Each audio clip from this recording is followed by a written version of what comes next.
Hello dear students, welcome to this video and I'm Renu ma'am. Welcome to this video and today we will do chapter 12 electricity of class 10th numericals. Important numericals we will do here. Okay, so let's start the video. Now beta ji, in chapter 12 electricity we are having Ohm's law, we are having electric power and various other physical quantities also which we have to find out in few numericals. Okay, so here करना क्या है वो देखेंगे फटाफट. बेटा जी numerical हमें दिया हुआ है अ टॉर्च बल्ब और ये ना एग्जाम में आ रखा है. ये जो मैं क्वेश्चन जो भी आपको कराती हूँ सारे प्रीवियस ईयर बोर्ड क्वेश्चन में से ही क्वेश्चन लिए जाते हैं. Okay, so here the question is a torch bulb is rated 5 volt and 500 milli ampere. माने कि जो बल्ब है आपके पास में उसकी रेटिंग दे रखी है, उस पर पोटेंशियल कितना है 5 वोल्ट और उसका करंट कितना है बेटा जी 500 मिली एम्पियर. आपको निकालना क्या है, you have to find out power, resistance and the energy consume for 4 hours. 4 hours में कितना एनर्जी कंज्यूम हो रहा है आपको ये निकालना है. ठीक है, लेट्स स्टार्ट द सॉल्यूशन. सबसे पहले बेटा जो गिवन है हम वो लिखते हैं. ठीक है, तो रेटिंग क्या क्या गिवन है आपको बल्ब की. अगर मैं रेटिंग ऑफ बल्ब की बात करती हूँ यहाँ पे आपके पास में, तो V गिवन है आपके पास में. कितना गिवन है बेटा 5 वोल्ट. पोटेंशियल डिफरेंस कितना गिवन है बल्ब के लिए 5 वोल्ट गिवन है.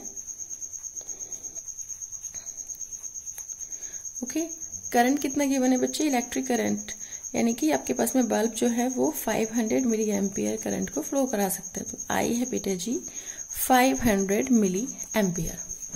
ओके, मिली एम्पियर है, आपको पहले ही बताया था मैंने, हमेशा जो भी आपके यूनिट्स हैं उन्हें आप ऐसा यूनिट में कन्वर्ट करेंगे. तो ये हो जाएगा आई हो जाएगा बेटा 500 into 10⁻³ ampere, because 1 milli ampere is equal to 10⁻³ ampere. ऐसे होता है, डेट्स वाई. ओके, अब तो आई हमारे पास आ गया बेटा जी 0.5 एम्पियर, क्योंकि 10⁻³ था यानी डिवाइड बाय 1000, तो ये 500 बाय 1000 करेंगे तो 0.5 एम्पियर आ जाएगा. तो ये हमें क्वेश्चन में गिवन है. अब निकालना क्या क्या है वो देखिए. फर्स्ट पार्ट में आपको पूछा गया पावर निकालना है. ठीक है, तो पावर क्या होगा आपके पास में, टॉर्च बल्ब जो आपको गिवन है उसका आपने पावर निकालना है. तो पावर ऑफ टॉर्च बल्ब की अगर हम बात करें तो P होता है formula, P is equal to V I. P symbol होता है पावर का बेटा, P is equal to V I. वैसे 3 फॉर्मुलेस होते हैं, V²/R भी होता है, I² इंटू R भी होता है, बट यहाँ पे सीधा V पता है I पता है, बट इजीली आप पावर निकाल सकते हैं. तो P is equal to V I, माने कि 5 इंटू 0.5, तो कितना आएगा आपके पास में, ये आ गया बेटा जी 2.5 वॉट. बेटा ऐसा यूनिट ऑफ पावर जो होता है वो वॉट होता है. तो पावर हमारे पास यहाँ पे V आई हमने यहाँ पे लिखा formula, P is equal to V I. V की वैल्यू पुट कर दी कितना 5 वोल्ट गिवन था हमें. करंट पुट कर दिया 0.5 एम्पियर, ये भी गिवन था, और 5 इंटू 0.5 2.5 होता है. और यूनिट जो ऐसा यूनिट क्या होगी, जब आपके पास में V की यूनिट वोल्ट है, I की यूनिट एम्पियर है, तो पावर की यूनिट हमारी वॉट होती है. वॉट इज द ऐसा unit of this power. Second part solve करते हैं बेटा जी. सेकेंड पार्ट में पूछा कि आपको you have to find out the resistance. Okay, देखो लिखा हुआ है it's resistance, you have to find out resistance of torch bulb. ठीक है, नाउ रेजिस्टेंस कैसे निकालेंगे, आर कैसे निकालेंगे, ये हमें निकालना है. ओके बेटा, using Ohm's law we know that, Ohm's law आपसे क्या कहता है बेटे जी, ओम्स लॉ आपसे कहता है that V is equal to IR. V is equal to IR होता है. यहाँ से बेटा R क्या आएगा हमारे पास, R आ जाएगा V/I. ओके, तो यहाँ से V की वैल्यू पुट कर दो. V कितना था बेटा हमारा 5 वोल्ट और I कितना है बेटा 0.5 एम्पियर.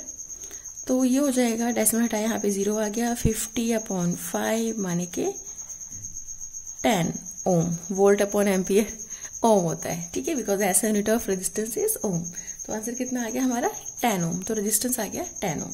ओके, रेजिस्टेंस के लिए हमने ओम्स लॉ यूज किया है. V is equal to IR, R यहाँ से निकाला तो R V/I हो जाएगा, क्योंकि V is equal to IR है तो I मल्टीप्लाई R है ना बेटा. तो R जो है I जो है इसके अपॉन में आ जाएगा V के, तो R हो जाएगा V/I. V की वैल्यू पुट कर दी, मैंने पोटेंशियल डिफरेंस की करंट की वैल्यू पुट कर दी, डिवाइड किया तो हमारा आंसर 10 ओम आ गया. ओके, नेक्स्ट पार्ट सॉल्व करते हैं. Third part, here we have to find out the energy consumed if this bulb is lighted for 4 hours. 4 घंटे के लिए आपने इस बल्ब को जलाया है, तब आपका एनर्जी कंज्यूम कितना आएगा. बेटा हमने यहाँ पे जो गिवन था वो लिख लिया था, लेकिन हमने यहाँ पे टाइम मिस कर दिया, तो टाइम लिख लेते हैं. टाइम जो है बेटू वो T कितना है आपका 4 आवर्स. ठीक है। एनर्जी आपको निकालनी है इलेक्ट्रिक, और एनर्जी किस एनर्जी कंज्यूम, तो ऑब्वियसली कौन सी एनर्जी होगी बेटा जी, इलेक्ट्रिकल एनर्जी। ओके, ये आपने निकालनी है। देन एनर्जी का फॉर्मूला क्या होता है बेटा, देखो पावर होता है rate of consumption of energy, तो एनर्जी क्या हो जाएगा वहां से, energy is equal to power into में टाइम। पावर हम पहले निकाल चुके, कितना निकाला था पावर हमारे पास, कितना था बेटू 2.5, तो 2.5 इंटू 2.5 वॉट है ना, लिए वॉट भी लिख देते हैं चलो इस बार, 2.5 वॉट इंटू आर कितना है बच्चे हमारे पास में, ये 4 आवर्स। ओके 4 आवर्स, तो 2.5 इंटू 4 करेंगे तो बेटा कितना आएगा 10, तो 10 वॉट आर, ये हमारी एनर्जी आ गई।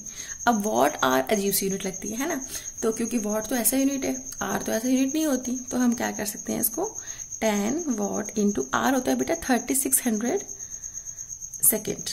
ठीक है, आर हमारे पास में कितना होता है, या तो हम इसे किलोवाट आर में लिखें या फिर हम इसे जूल में लिखें, it's up to us.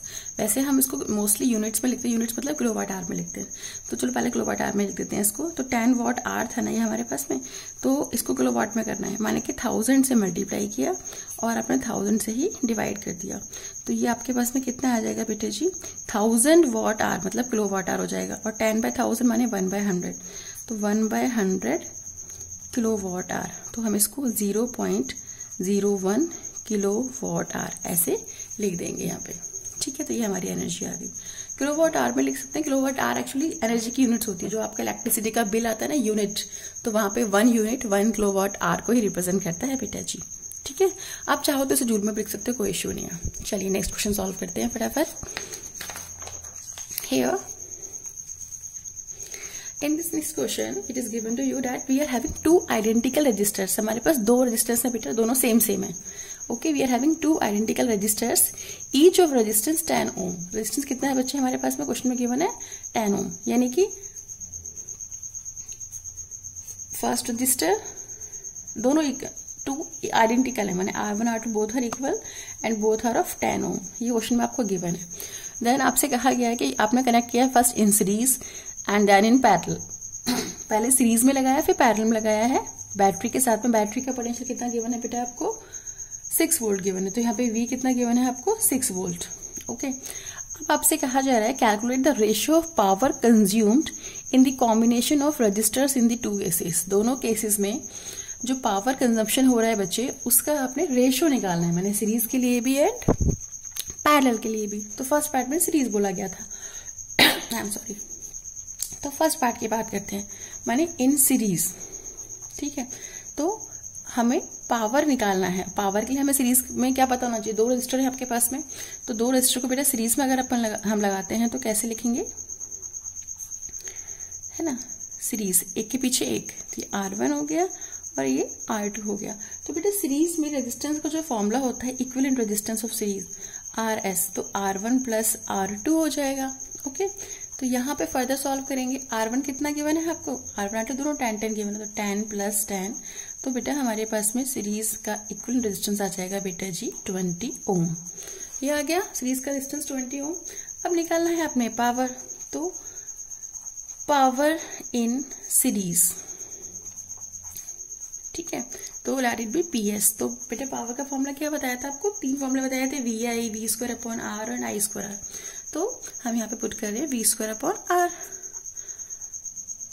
Okay, तो यहाँ पे जो R है वो कौन सा हो जाएगा RS, क्योंकि सीरीज के लिए बात कर रहे हैं ना, तो सीरीज के रेजिस्टेंस लेंगे। तो बेटा जी ये वैल्यू पुट कर देंगे, V की वैल्यू कितनी थी 6 वोल्ट, RS के वैल्यू कितना है हमारे पास में 20, तो ये हो जाएगा 6²/20, यानी कि PS आ जाएगा बेटा जी 6² माने 36/20, ये आ गया। आप इसे डिवाइड कर लो, 2 से कट हो रहा है, 2 10 जा 2 1 जा 2 8 जा, यानी कि 18/10, तो ये कितना आ जाएगा बेटा 1.8 वॉट। ये आपका पावर किस में आ गया बेटा जी, सीरीज में आ गया। ठीक है, क्या किया हमने पहले सीरीज का रेजिस्टेंस निकाला, इक्विवेलेंट रेजिस्टेंस, फिर उसके बाद हमने वहां पावर का फॉर्मूला लगा दिया, पावर V²/R लगा दिया और V की वैल्यू पुट कर दी, RS की वैल्यू पुट कर दी, सिंप्लीफाई किया तो हमारे पास में पावर इन सीरीज कॉम्बिनेशन आ गया। अब फर्दर चलते हैं, फर्दर क्या बोला था सेकंड पार्ट में, इन पैरेलल आपको निकालना है। ठीक है, इन पैरेलल, तो इन पैरेलल जब हम बात करते हैं बेटा जी सीरीज में से एक के पीछे एक पैरेलल की बात करते हैं, यानी कि आपके पास में दोनों रेजिस्टेंस का पोटेंशियल सेम है लेकिन करंट डिफरेंट है। लेकिन यहाँ पे जब दोनों रेजिस्टेंस आइडेंटिकल होते हैं ना बेटा, तो करंट भी सेम ही हो जाता है उस केस में। चलिए अब बात करते हैं। तो हमें आरपी चाहिए, हमें पैरेलल के लिए हमें पावर ऑफ पैरेलल निकालना है ना, पैरेलल कॉम्बिनेशन, तो हमें उसके लिए रेजिस्टेंस चाहिए पहले। तो बेटा रेजिस्टेंस इन पैरेलल ये हमें निकालना पड़ेगा। तो बेटा हमें पता है 1/RP फॉर्मूला होता है 1/R1 plus 1/R2। 1/RP is equal to 1/R1 plus 1/R2। अब आपने 1/RP की वैल्यू निकाल दी, कितना आया 1/10 प्लस 1/10, दैट मीन्स एलसीएम लिया 10, 1 प्लस 1 ऊपर, तो ये 2/10, यानी मेरे पास में आरपी की वैल्यू आ जाएगी 10/2 माने बेटा जी 5 ओम। ये आ गया हमारे पास में 5 ओम। अब क्या करने वाले हैं फर्दर, देखो हमारे पास आरपी आ गया, पावर निकालना है बेटा। कौन सा पावर निकालना है? पैरेलल में, इन पैरेलल।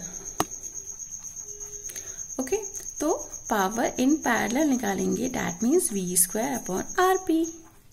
V कितना था बेटा जी? 6, तो 6 का स्क्वायर, और आरपी कितना है हमारा? 5, यानी कि 36/5। ओके, 36/5 करेंगे तो कितना आएगा आपके पास में? वो देखिए 36/5, 5 7 35, 1 होगा तो यानी हो जाएगा 7.2 वॉट। तो ये हमारा पावर आ गया किसमें बेटा जी? पैरेलल कॉम्बिनेशन में। अभी हमें आपसे कहा गया था, क्वेश्चन में तो कोई पूछा है calculate the ratio of power consume in both the cases ना, तो रेशियो निकालना है बच्चे। तो रेशियो के लिए क्या करेंगे? नाउ रेशियो पूछा है, यानी PS/PP ये निकालना है बच्चे। तो PS कितना निकाला था हमने? 1.8 वॉट, और बेटा जी PP कितना निकाला है? Power in parallel 7.2 what. What से वॉट कैंसिल, 1.8/7.2। ठीक है, तो ये आपका कितना आया बेटा जी? 18/72। अब 18 1 जाए 18 और 18 4 जाए 72 ने 1/4। तो आंसर आ जाएगा आपका कितना? 1:4। ये आपका आंसर आ जाएगा। ओके, चलिए आगे न्यूमेरिकल हम नेक्स्ट क्लास में सॉल्व करेंगे। Till then bye.